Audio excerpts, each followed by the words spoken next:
प्रिय विद्यार्थियों, आज हम जिस विषय पर चर्चा करेंगे ये विश्व का एक महत्वपूर्ण देश है।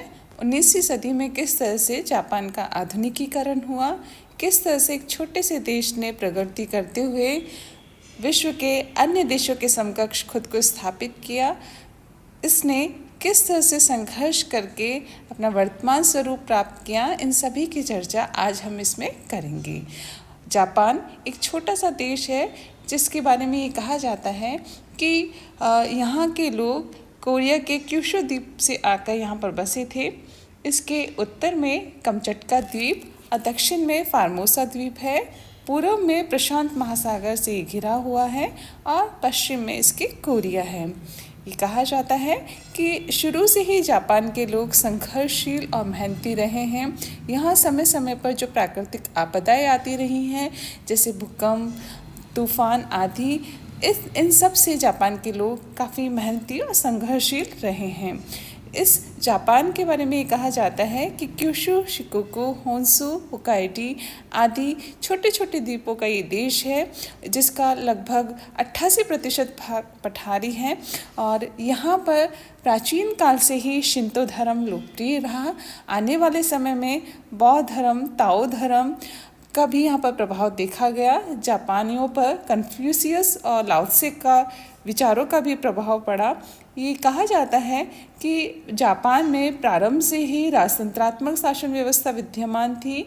आने वाले समय में जिमितेनो ने यामातो नगर पर अपना शासन स्थापित करके यहाँ पर यामातो राजवंश की नींव रखी। शासक के साथ शासन कार्य में सामंत वर्ग सहयोग करते थे, जिनको डैम्पो के नाम से जाना जाता था। आने वाले समय में इन डैम्पों में ये कहा जाता है कि तोकुगावा वंश का प्रभाव स्थापित हुआ और इस वंश से ही सामंतों ने यहाँ पर जापान पर अपना प्रभाव स्थापित किया। आने वाले समय में तोकुगावा परिवार का सामंतों के ऊपर जो प्रभाव रहा, जो शोगुन के नाम से लोकप्रिय हुआ। सामंतों को शोगुन भी कहा जाता है और एक लंबे समय तक जापान के राजनीतिक जीवन पर सम्राट के स्थान पर इन शोगुनों का ही अर्थात सामंत वर्ग का ही प्रभाव रहा और जिसमें मुख्यतः तोकुगावा परिवार का प्रभुत्व प्रमुख रूप से 1867 ईस्वी तक माना जाता है। किस तरह से जापान में सम्राट सर्वे सर्वा बना, सामंतों की शक्ति का अंत हुआ, इन सभी की चर्चा आज हम यहाँ पर करेंगे। आने वाले समय में जब पश्चिमी राष्ट्रों के साथ जापान का संपर्क स्थापित हुआ तो जापान भी धीरे धीरे पाश्चात्य सभ्यता और संस्कृति से परिचित होने लगा। इन देशों में पुर्तगाल, स्पेन, अमेरिका, फ्रांस, रूस, इन देशों का नाम हम मुख्य रूप से ले सकते हैं, जिन्होंने आने वाले समय में जापान के साथ सुविधाएं प्राप्त करने के लिए, व्यापारिक संबंध स्थापित करने के लिए अनेक तरह की संधियां करी, जिसमें प्रमुख स्थान रहा अमेरिका का। 1853 ईस्वी में कमोडोर पेरी ने जापान के साथ संधि करने में सफलता प्राप्त की और इसे व्यापारिक सुविधाएं, प्रशांत महासागर में इनको बंदरगाह की आवश्यकता थी, एक ऐसे स्थान की आवश्यकता थी जहां से ये रसद पानी, कोयला ले सके। इसीलिए अमेरिकी सरकार ने जापान के साथ समझौता किया, संधि करी। आने वाले समय में 1858 ईस्वी में टाउनशेंड स्वेरी, जो अमेरिका का प्रतिनिधि था, उसने भी जापान के साथ अनेक नई संधियां करके व्यापारिक सुविधाएं प्राप्त की। तो शनि शनि करके जब 1854 में इंग्लैंड, 1856 में रूस, 1857 में हॉलैंड आदि देशों ने जापान के साथ संधियां कर ली तो जापान में विदेशियों का प्रभाव शनि शनि बढ़ने लगा। जापान में लगातार ये मांग उठ रही थी कि सम्राट की शक्ति को फिर से पुनर्स्थापित किया जाए, विदेशियों को बाहर भगाया जाए। चीन की भांति जापान में भी इन विदेशियों का विरोध किया जा रहा था। अतः देखा जाए तो ये आंतरिक विरोध से आने वाले समय में जापान के आधुनिकीकरण का एक महत्वपूर्ण कारण माना जाता है। हुआ ये 1867 ईस्वी में जापान में जो शोगुन था, सामंत था, इसने अपने पद से त्यागपत्र दे दिया। इसी समय 1867 ईस्वी में कोमेई की मृत्यु के बाद मुत्सुहितो, जो कि 14 वर्ष का एक बालक था, ये नया सम्राट बना। इसने मेजी की उपाधि धारण करी।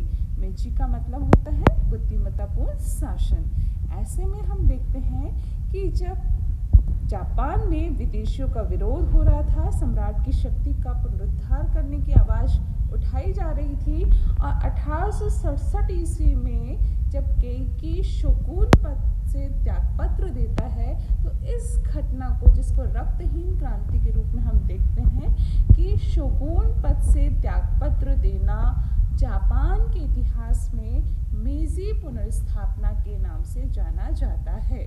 मेजी अर्थात सम्राट की शक्ति का पुनरुद्धार। इस तरह से हम देखते हैं कि 1868 ईस्वी में शोगुन पद की समाप्ति के साथ ही, तोकुगावा वंश के प्रभाव की समाप्ति के साथ ही सम्राट की शक्तियों का पुनरुद्धार होता है, और जापान में समस्त शक्तियां अब सम्राट के हाथ में आ जाती है, जो जापान का आधुनिकीकरण करना चाहता है। विश्व के अन्य देशों के जापान को एक विकसित राष्ट्र के रूप में देखना चाहता है, और इसके लिए सम्राट ने समस्त शासन शक्तियां अपने हाथ में लेकर जापान का निरंतर विकास करने की ओर ध्यान दिया। ये नवीन विचारों वाला, प्रगति वाला शासक था, जिसने आने वाले समय में जापान को एक सशक्त राष्ट्र के रूप में स्थापित किया। इसमें हम देखेंगे कि किस तरह से इसने जापान में सुधार किए। सर्वप्रथम हम देखें तो इसने विदेशियों के प्रभाव को समाप्त करने के लिए उन्हीं के देश के ज्ञान, विज्ञान, तकनीक, साधनों, सैन्य संगठन, वहाँ की जो प्रशासनिक व्यवस्था थी, वहाँ का जो राजनीतिक ढांचा था, संविधान था, इन सभी का अध्ययन किया और इनको सभी को अपनाने का प्रयास शुरू किया। इन प्रयासों में सर्वप्रथम जापान के शासक ने सामंत प्रथा का अंत किया, क्योंकि सामंत प्रथा ही जापान को पुरातन व्यवस्था की ओर धकेल रही थी। जापान की प्रगति में ये मुख्य बाधा थी।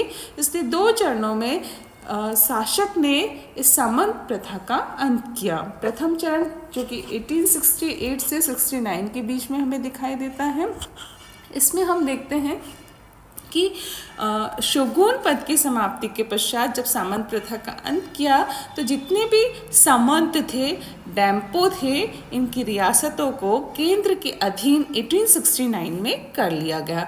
वहाँ के प्रशासन को, उनकी संपत्ति को सम्राट ने अपने हाथों में ले लिया और उनको पेंशन देकर और उनको एक निश्चित वेतन निर्धारित करके उनकी रियासतों पर सम्राट ने सीधा अपना शासन स्थापित किया। दूसरा चरण, जो कि 1871 से 1876 ईस्वी के मध्य हम देखते हैं, ये जापान के विकेंद्रीकरण की और इशारा करता है।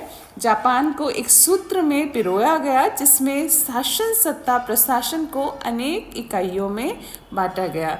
संपूर्ण जापान को एक केंद्र माना गया, जिसे 3 प्रदेश ओसाका, क्योतो और टोक्यो तथा 72 अन्य प्रदेशों में बांटा गया, और यहाँ पर गवर्नर नियुक्त किए गए। जापान की यदि प्रशासनिक विभाजन को हम देखें, तो केंद्र में जापान सर्वोपरि था। केन, गुन, कु, माचीमुरा अर्थात केंद्र को प्रदेश, जिले, शहर, कस्बे और गांव में बांटा गया, और वहाँ पर गवर्नर नियुक्त करके वेतन कानूनों के माध्यम से सामंत प्रथा का अंत करके सम्राट की शक्ति को पुनर्स्थापित करके शासन सत्ता सम्राट के हाथ में रखी गई। जो दूसरा महत्वपूर्ण सुधार जापान के इतिहास में हुआ सामंत प्रथा की समाप्ति के पश्चात, वो था सैनिक सुधार के क्षेत्र में। अब तक सैनिक कार्य केवल सामुदायिक वर्ग ही करता था, जिसे समाप्त कर 1872 में जापान में सैन्य सेवा को अनिवार्य किया गया। 2 तलवार रखने की जो प्रथा थी, उस प्रथा को, जो कि सैनिक अधिकारी रख सकते थे, सामंत रख सकते थे, उसको समाप्त करके कानूनी दृष्टि में सभी को समान माना गया। कानूनी समानता की बात यदि हम करें, तो अब नौकरियों पर से वर्ग विषयक पाबंदी हटा ली गई। अब प्रतियोगिता के आधार पर, चयन के आधार पर अब सरकारी पदों पर नियुक्तियां होने लगी। सामंती विशेषाधिकारों का अंत किया गया और सभी वर्गों को समान मानते हुए समानता की स्थापना वहां पर की गई। इसी तरह जो तीसरा महत्वपूर्ण सुधार हम मान सकते हैं जापान में, वो था आर्थिक प्रगति का, औद्योगिक विकास का, अनेक कल कारखाने स्थापित हुए। इसमें हम देखें तो जर्मनी से, फ्रांस से, इनसे प्रभावित होकर जापान ने अपने यहाँ अनेक कल कारखाने स्थापित किए। वस्त्र उद्योग को प्रोत्साहन दिया गया, कपास की खेती को प्रोत्साहन दिया गया। 1870 में वहाँ उद्योग मंत्रालय स्थापित हुआ। अनेक कल कारखानों का विकास यहाँ पर देखा गया। सीमेंट, ईंट, इन सभी का, मशीन के कलपुर्जे बनाने का कारखाना, इन सभी को वहाँ पर स्थापित किया गया। वाष्प शक्ति से चलने वाले कारखाने वहाँ पर स्थापित हुए।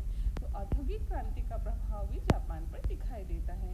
इसी तरह यातायात और संचार के साधनों की बात यदि हम करें तो रेल, सड़कें, वायु यातायात, हवाई जहाज निर्माण, इन सभी का विकास तेजी से वहाँ पर दिखाई दिया। इसी तरह डाक तार, इन सभी का विकास भी जापान में देखा गया। इसी तरह हम आगे देखें तो जापान में खेती संबंधी, कृषि संबंधी भी सुधार किए गए। 1872 में किसानों को भूमि का स्वामी बनाया गया और वहाँ पर आधुनिक तकनीकी की सहायता से, वैज्ञानिक प्रगति के माध्यम से कृषि पैदावार को बढ़ाने पर जोर दिया गया। इसी तरह जो महत्वपूर्ण सुधार जापान में हुआ, जो प्रगति की ओर लेकर गया, वो था शिक्षा संबंधी सुधार। ये कहा जाता है कि जापान की प्राथमिक शिक्षा पर अमेरिका का और वहाँ की उच्च शिक्षा पर फ्रांस का, और इसी तरह जो तकनीकी और व्यावसायिक शिक्षा है उस पर जर्मनी का प्रभाव था।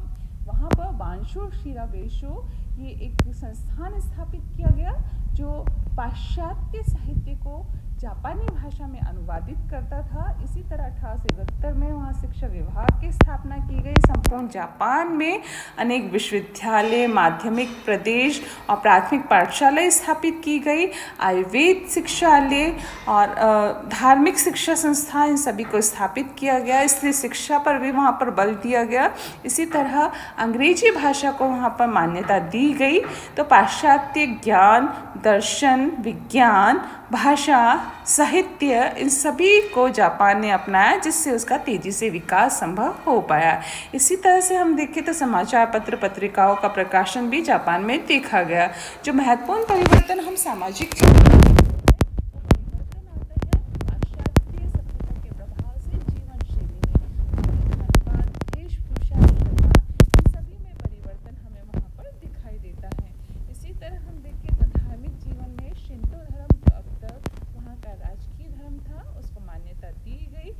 जो बौद्ध धर्म था, ताओ धर्म था, इसके प्रभाव में कमी हुई। ईसाई धर्म को लोकप्रियता प्राप्त हुई। तो इस तरह से हम देखते हैं कि जापानियों में राष्ट्रीयता और एकता की भावना धर्म के माध्यम से संभव हो पाई। राजनीतिक चेतना की यदि हम बात करें तो 19वीं सदी के उदारवाद का प्रभाव वहाँ पर हमें दिखाई देता है।